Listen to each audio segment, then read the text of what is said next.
Insane Chinese drone swarm demo. SILIC RQ-10 swarm. One soldier, over 200 fixed-wing SILIC RQ-10 drones. Absolute battlefield changer.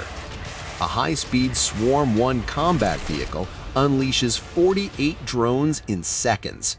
AI kicks in, the swarm self-organizes, adapts instantly, handles recon, jamming, and strikes even under heavy EW. One operator commands the entire SILIC RQ-10 swarm across a 100-plus kilometer battlefield. Low-cost, high-volume saturation attack. China just took drone swarm tech to another level. An official media report on Wednesday offered the first full-process demonstration of China's Atlas drone swarm operations system.